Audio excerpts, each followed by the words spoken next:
Alright y'all, welcome to the Chris Show this week. When I said Justin Bieber was out here being desperate for Yummy to have a #1 hit, I thought that was going to be the end of it. But unfortunately, that's not the end of it. Selena Gomez, someone who used to date Justin Bieber, is desperate for a #1 album. So I'm going to give you the information on how desperate Selena Gomez was compared to Justin Bieber and just my opinion on all this desperation in general. Also, we have the biggest cheating scandal in sports history. Houston Astros, if you don't know baseball, pitchers can throw fastballs, they can throw off-speed pitches. And the Houston Astros knew when a person was going to throw a fastball or throw an off-speed pitch, which gives them a huge competitive advantage. I'm going to give you the information on all the repercussions that come, what's going to happen to MLB in the future, and just the outlook on everything. It's not a good day if you're a baseball fan. So LSU won the championship this week, and if you don't know, Odell Beckham Jr. is an alum of LSU, so he was out there celebrating. He was really drunk.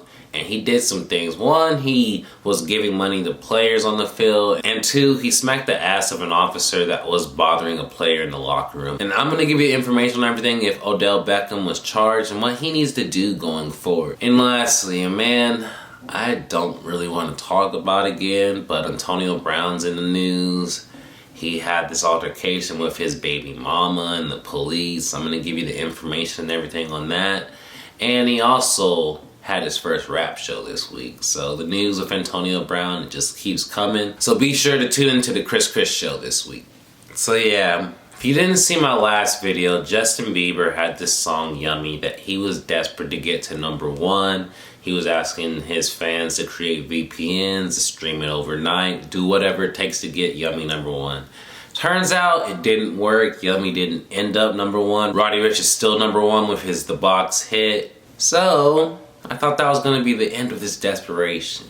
But now, we fast forward a week and we have Selena Gomez, who dropped her new album called Rare. Which one, before I even get into all this other stuff, Selena Gomez didn't really promote this album. She didn't do anything. She just thought she could drop the album and she was going to have a #1 hit. Her promotions were really low. No one even knew Selena Gomez was going to drop an album. And I know this because I was seeing it from her fans as well. So we add all this, Selena Gomez, she says this is her most personal album and she really wants it to be a #1 hit. But if you wanted it to be a #1 hit, Selena, you should have did all the things beforehand. You should have did the marketing, you should have did the promotion, you should have had a single drop a month or two before to get the hype to the album. But you didn't do anything like that because you thought, I'm Selena Gomez, I can just drop whatever I want, whenever I want, and I'm gonna have a #1 song. But what these people didn't know is Roddy Ricch dropped a quality album. Very quality. You know it's a quality album because he dropped this in December and it's still #1 on the charts and people are trying their hardest to take it down. So going into Selena Gomez's desperation, when she was on Instagram, she was just saying, fans, please stream my album. I really wanted it to go #1. That was on Thursday. Then on Friday, we see another Instagram post where she's in the car. She has 3 friends. I don't know if they're family members or just close friends.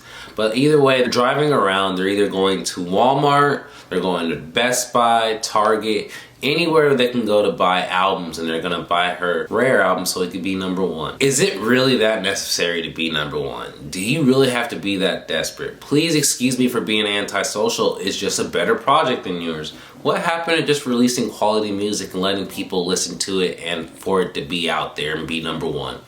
Clearly that message has died in 2020 because Yummy's done it, now Rare's trying to do it. Just realized that she didn't release quality music. And I also wonder if there's something bigger in this thing. Like, is their label pushing them that you have to drop a #1 album or you're gonna lose money or something? Because the way Justin Bieber's acting, the way Selena Gomez is acting, it just comes off as very desperate. And you know, they have diehard fans that are gonna defend whatever they do, but to the general public, how is begging for your album to be streamed good look? How is begging your song to be played overnight a good look? Either way, I hope neither one of these people have a #1 song, #1 hit, #1 album, #1 anything from what they just dropped recently, because you shouldn't be rewarded for not dropping quality work. And Roddy Ricch dropped quality work and he's being rewarded for it. And that's how it should be. So if you're watching this video and you have some time, stream some Roddy Ricch, because we ain't letting these desperate people take him from number one. Now, Eminem and Mac Miller dropped their albums last week. If one of them overtakes them, that's okay with me, because one, they didn't do this desperation thing to pass it, and two, they have their big fans. Mac Miller also passed away, so you know when someone has a posthumous album, it tends to get more streams, and Eminem just has his diehard fans. So if they pass Roddy Ricch, I'm okay with that. But if it's Selena Gomez passing it, or it's a Yummy single passing it, we all know it's fraudulent, and I'm not vibing with it. And it just makes me not even want to listen to their music. Even though I wasn't going to listen to their music, it gives me more reason to not want to listen to their music.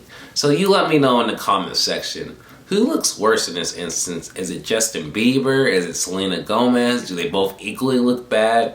Because to me, Justin Bieber obviously looked worse because he was trying to have people stream it overnight. Selena Gomez was just asking people to buy it. But then when she went and is going to Targets to buy it out herself, she looks pretty desperate. So I honestly don't know. So yeah, let me know in the comment section, because people are going out sad in 2020.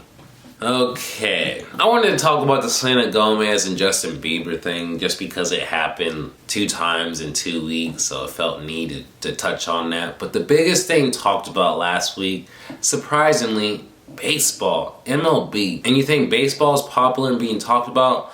Yeah, when you cheat to this extent, there's reason to be talked about. So like I was saying earlier, the Houston Astros knew when a pitcher was either going to throw a fastball, an off-speed pitch, or whatever when they played at home games.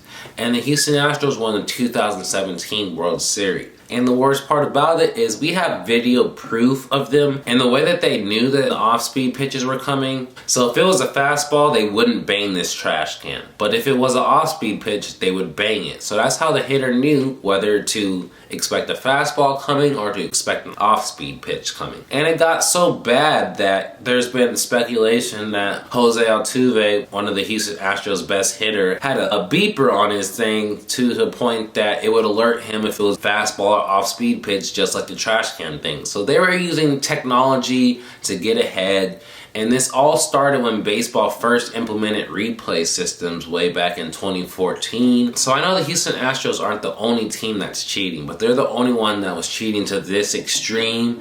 And the fact that if you want to take the time to look at their players' home and road splits, but they're very gigantic. So basically these people had a huge edge. They were winning their home games. They had home field throughout the playoffs. And so no matter what, a team winning, they had to win at their home with this cheating antics going on. And Robert Manfred, the commissioner of baseball, did an investigation for 3 months, and he finally laid down the hammer last Monday. And this is what the hammer was. Houston Astros were fined $5 million. They lose their first and second round picks in the next 2 years. Their manager and GM has been suspended for the whole year. But then again, the owner, Jim Crane, just dismissed GM Jeff Luhnow and the manager AJ Hinch from their jobs. So the Houston Astros are going to find a new manager. They're going to find a new general manager. They lost $5 million. But none of the players were suspended. And there's also collateral damage because during the World Series run, their bench coach Alex Cora became the manager of the Red Sox. The Red Sox fire Alex Cora. Carlos Beltran was a player during the 2017 World Series, and he was a big part of the cheating scandal, so the New York Mets fired him as well. So a whole lot of firings have happened, and a whole lot of outrage and a whole lot of anger. And there's been a whole lot of outrage and anger because people feel that the punishment does not fit the crime. They feel that the Houston Astros, yeah, they cheated, but they're still rewarded with this 2017 World Series. You can't take that away from them at this point. So people wanted them to be held more accountable. They wanted players to be suspended. They wanted people to be banned for life. They wanted the Astros to be fined way more than just $5 million. Think of how much revenue you make just from going to the World Series. Teams add up to $40 to $50 million off their revenue alone just from making the World Series. Then you add up all the merchandise and everything. Like I said, the punishment just does not fit the crime, and that's just not a good look to MLB. And also people feel a certain type of way because they feel like MLB is not doing a full investigation. They're just doing enough to make the Astros look bad, but also to cover their ass because they've denied that the buzzer thing actually happened, but there's so much proof that it did happen. We know you're just trying to cover your ass. So MLB MLB doesn't look good. This is a stain on the league because they used to have steroids, and steroids is one thing. Yeah, it gives you an edge. It makes you have more power to hit the ball at the park, but you don't know what pitch is coming, and you don't know when it's going to be an off speed or when it's going to be a fastball. You still have to have the skills to be able to hit it out the park or adjust and know when to hit fastball or off speed. With this, it just took so much away from the game. And not even that, do you know how many players they potentially ruin their careers? If you're a reliever, you only get so many appearances throughout the year. And if you get bombed by the Houston Astros, you can get sent down and potentially never come back up. And the difference between MLB money and minor league money is huge. So these guys are not only messing up the game, they're messing up people's money, they're affecting people's lives. The punishment just does not fit the crime. And that's why everyone's so outraged. I've seen some people that they're going to give up on MLB now because they don't really care. And me personally, I'm a huge baseball fan, but even I can't look at the league the same because this is just a huge stain and it's not going away. Because we know when you don't lay down the law, someone's going to cheat again. Maybe it's not the same way, but they're going to try and cheat in different ways, because obviously cheating is being rewarded when you still have the championship and your players aren't suspended.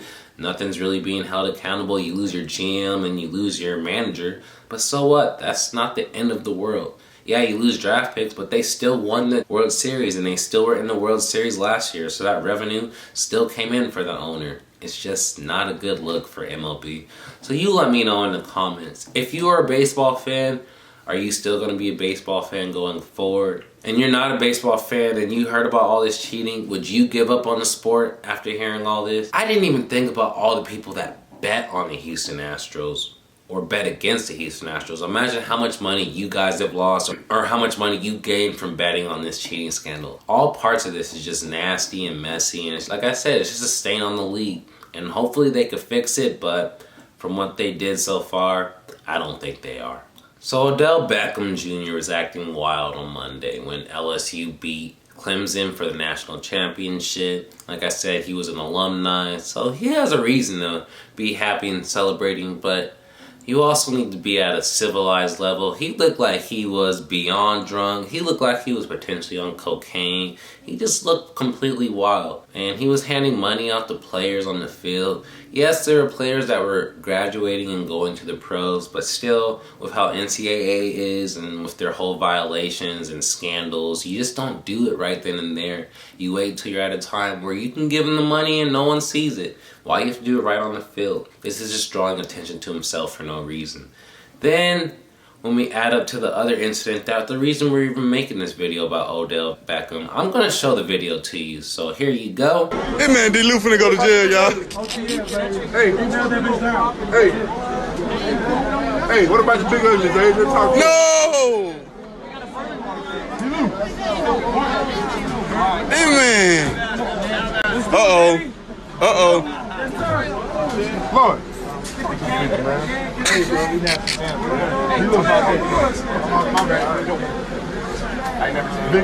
As you can see, the officer is bothering the offensive lineman, and Odell Beckham was just like, hey man, these guys are trying to celebrate, have fun, and did a good game to the police officer. So is it a huge deal? No. But when you're Odell Beckham and you're constantly in the news or you're doing antics, should you be doing it?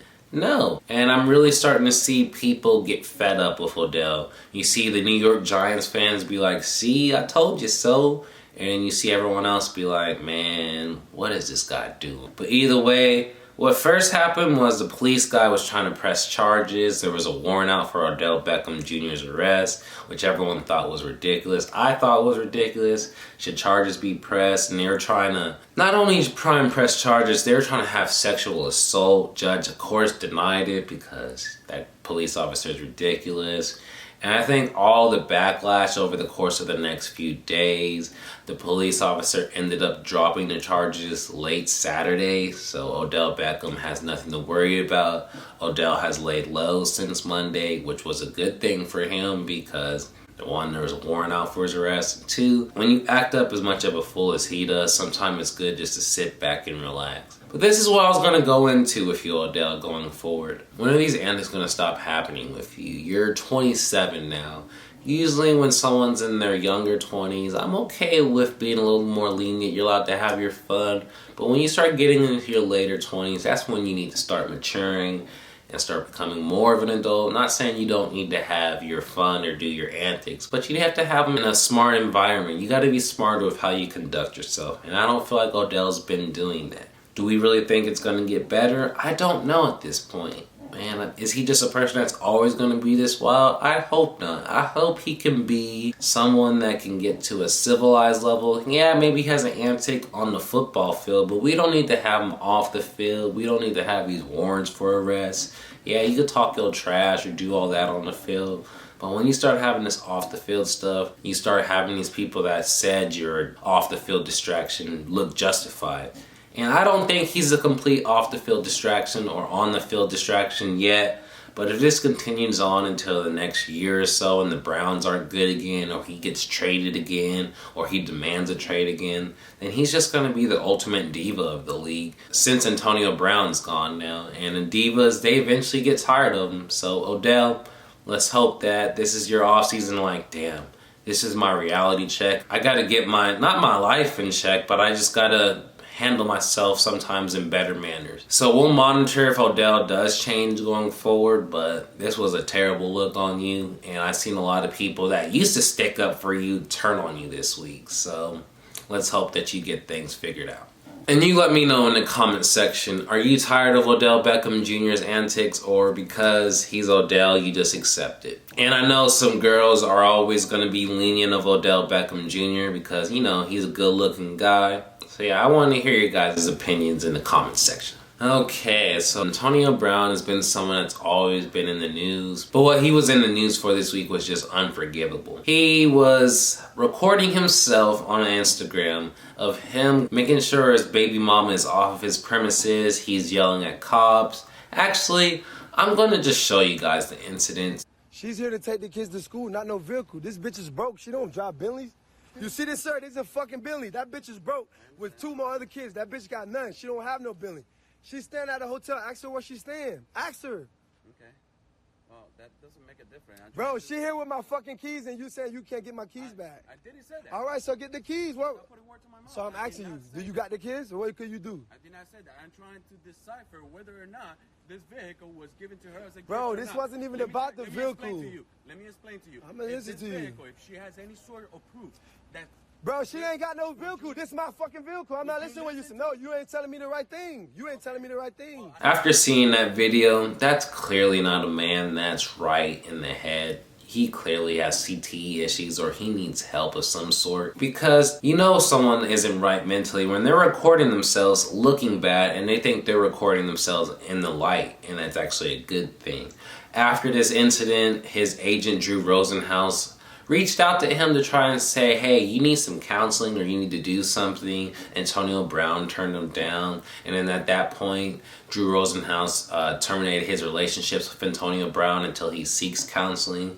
So Antonio Brown is literally pushing everyone away from him. He's pushing everyone out of his life. I don't know what he's going to do. I'm starting to be mindful, not just for him, just for people around him in that situation, because CTE is a very troubling thing with football players. It damages their brains. And the worst part about it is we don't even have enough information on it to know how to treat it or what to do to fix it. They're doing research on potential NFL players' brains after they pass away. So this is like a whole new territory. Like I said, I feel bad for Antonio Brown, but I also feel bad for people that he could potentially harm as well. That's why I hope he gets help. Is he actually going to get help? Who knows? Because like I said in the beginning part of my video, he had his first show. And his first show, it potentially went well. He was in Fort Lauderdale, that's in Florida if you don't know. He was throwing money on stage for a single whole lot of money, so you know it kind of goes together. One of the DJs tried to ask him about his accusations. He downplayed it. He seemed pretty good for the performance in his show, so maybe he isn't completely crazy.